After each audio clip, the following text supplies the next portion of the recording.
friends, welcome to Annam's Recipes. இன்னைக்கு Annam's Recipe Shop upma மிக்ஸை வச்சு உப்மா கொழுக்கட்டை எப்படி செய்யலான்னு பார்ப்போம். எங்கள் சேனலை இது வரைக்கும் சப்ஸ்கிரைப் பண்ணாதவங்க சப்ஸ்கிரைப் பண்ணிக்கங்க. ஃபேஸ்புக் இன்ஸ்டாகிராமில் Annam's Recipesஸை ஃபாலோ பண்ணுங்கள். நீங்கள் என்னுடைய பொருட்களை வாங்கணுன்னா கீழே வர்ற வாட்ஸ்அப் நம்பரில் ஒரு ஹாய் போட்டிங்கன்னா எல்லா டீட்டெயில்ஸும் வரும்.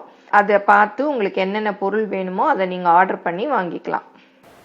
இந்த உப்மா கொழுக்கட்டைக்கு என்னென்ன பொருள் தேவைன்னு பார்த்துடலாம். இதுக்கு வந்து உப்மா மிக்ஸு ஒரு ஆளாக்கு. இது வந்து அன்னம்ஸ் ரெசிபி ஷாப்பில் இந்த உப்மா மிக்ஸ் கிடைக்குது. நான் வந்து எனக்குன்னு தனியாக அரைச்சி வச்சுக்கிறதுல மொத்தமாக அரைச்சிட்டு அங்கேருந்து தான் நானும் எடுத்துக்குவேன். இது ஃபஸ்ட்டு இருந்தது கொஞ்சம் தீந்துருச்சு, அதனால இந்த பேக்கெட் பிரிக்கணும். அப்புறம் வந்து ஜிபிசி பெருங்காயம், நிறைய பேர் கேட்டிருந்தீங்க இந்த பெருங்காயம் எங்கே கிடைக்கும்னு. இதோட லிங்க் வந்து நான் கீழே டிஸ்கிரிப்ஷனில் கொடுத்துருக்கேன், ஃபோன் நம்பரும் கொடுத்துருக்கேன். இது பிக் பாஸ்கெட், அமேசான் எல்லாத்துலேயுமே கிடைக்குது. நீங்கள் ஆர்டர் பண்ணி வாங்கிக்கலாம், இல்லாட்டி ஃபோன் நம்பர் கொடுத்துருக்கேன், அதில் கால் பண்ணி கேட்டும் வாங்கிக்கலாம். அப்புறம் தாளிக்கிறதுக்கு கடுகு, உளுத்தம்பருப்பு, பெருங்காயம். இதிலே இந்த உப்மா மிக்ஸிலே நான் மிளகு ஜீரகம்லாம் போட்டிருக்கேன். அதனால் ஒரே ஒரு வரமிளகா பொடி பொடியாக கிள்ளியிருக்கேன், அப்போ தான் கொழுக்கட்டைக்குள்ளே இருக்கும். இல்லாட்டா அப்படியே நமக்கு பிடிக்க வராது. இதுதான் தாளிக்கிறதுக்கு கருவேப்பிலை எல்லாம். அப்புறம் தேங்காய் கொஞ்சம், அப்புறம் இந்த உப்மாவுக்கு தேவையான உப்பு. இப்போ நான் இதில் வந்து ஒரு அளாக்கு உப்மா தான் எடுத்துக்க போகிறேன். ஒரு அளாக்கு அளவு அளந்து எடுத்துக்கலாம்.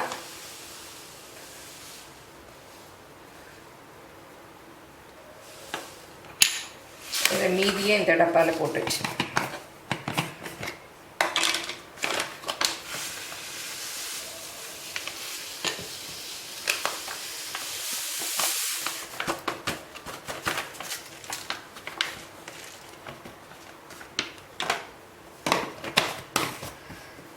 இந்த உப்மா மிக்ஸ் வந்து 1/2 கிலோ பேக்கிங்கில் வருது. உப்மா கொழுக்கட்டைக்கு ஃபஸ்ட்டு உப்மா செஞ்சுக்கலாம். இது வந்து ஒரு 2 ஸ்பூன் அளவுக்கு எண்ணெய் ஊற்றிக்கலாம். இதில் கடுகு, உளுத்தம்பருப்பு, அப்புறம் இந்த காஞ்ச மிளகா, அப்புறம் பெருங்காயம், ஜிபிசி பெருங்காயம் தான் ஒரு 1/4 டீஸ்பூன் அளவுக்கு.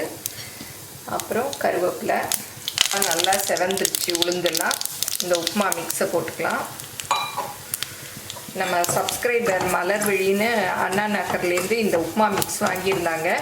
அவங்க வந்து செஞ்சு பார்த்துட்டு அவ்வளோ சூப்பராக இருக்குது இந்த உப்மா அப்படின்னு கமெண்ட் கொடுத்துருந்தாங்க வாட்ஸ்அப்பில்.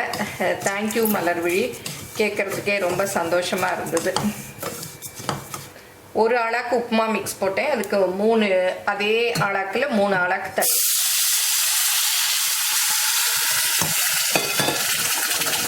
இந்த உப்மாவுக்கு தேவையான உப்பு, கல் உப்பு போட்டிருக்கேன்.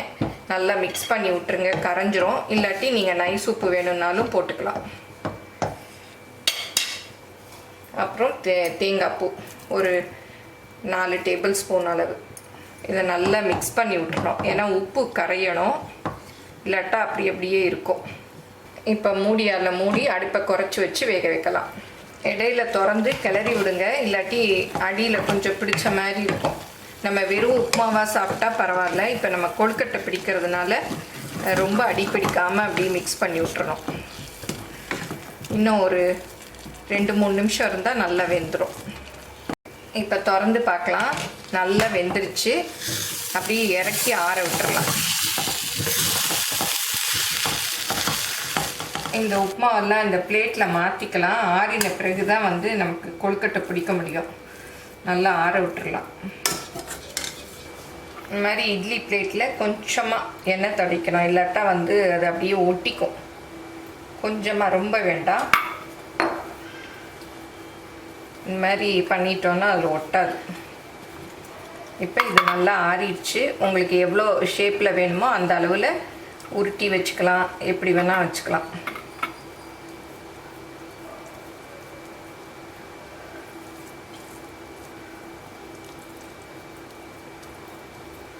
இதே மாதிரி எல்லா உப்மாவையும் உருட்டி வச்சுக்கணும்.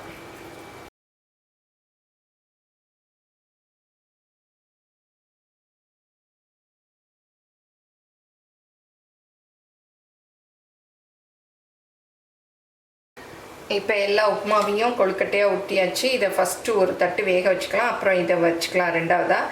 பாருங்கள் கருவேப்பிலையெல்லாம் சிலது பாருங்கள் வெளியில் வந்துடுச்சு, அதுக்கு தான் பொடி பொடியாக கிள்ளி போட்டுக்கணும்.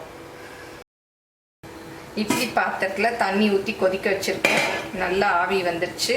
இதை வச்சிடலாம். நம்ம ஏற்கனவே உப்புமா வேக வச்சுருக்கிறதுனால ஒரு 10 நிமிஷம் இல்லை 5 நிமிஷம் இருந்தால் கூட போதும். இப்போ திறந்து பார்க்கலாம். பாருங்கள் நல்லா வெந்துடுச்சு, போதும். ஆறின பிறகு எடுத்துக்கலாம், ரொம்ப சூடும். இப்போ உப்புமா கொழுக்கட்டை ரெடி ஆயிடுச்சு.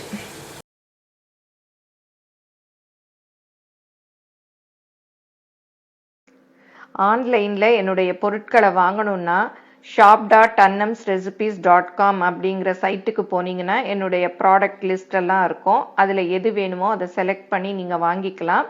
Credit card, debit card options எல்லாம் இருக்குது, நீங்கள் ஆர்டர் பண்ணி வாங்கிக்கலாம். உப்புமா கொழுக்கட்டை சூப்பராக ரெடி ஆயிடுச்சு. நம்ம உப்புமாவாக வேக வச்சுட்டு ஆவிலையும் வேக வைக்கிறதுனால இது உடம்புக்கு ரொம்ப நல்லது, சீக்கிரம் டைஜஸ்ட் ஆகிடும். நம்ம வீட்டில் பெரியவங்க இருந்தாங்கன்னா இந்த மாதிரி செஞ்சு கொடுக்கலாம். இதை ஈவினிங் ஸ்நாக்ஸாகவும் சாப்பிட்லாம், இல்லை டிஃபன், பிரேக்ஃபாஸ்ட்டு, டின்னர் எதுக்கு வேணாலும் சாப்பிட்லாம். இப்போ ரொம்ப நல்லது. இதை சும்மாவே சாப்பிட்லாம். நான் மிளகாய் சட்னியோடு சர்வ் பண்ணியிருக்கேன். நீங்கள் இட்லி பொடி கூட வச்சு சாப்பிட்லாம். இது சும்மாவே எடுத்து சாப்பிடவே சூப்பராக இருக்கும். எல்லோரும் செஞ்சு பாருங்கள், எப்படி வந்ததுன்னு உங்கள் கமெண்ட்ஸை சொல்லுங்கள். எங்கள் சேனலை மறக்காமல் சப்ஸ்கிரைப் பண்ணுங்கள். தேங்க்யூ.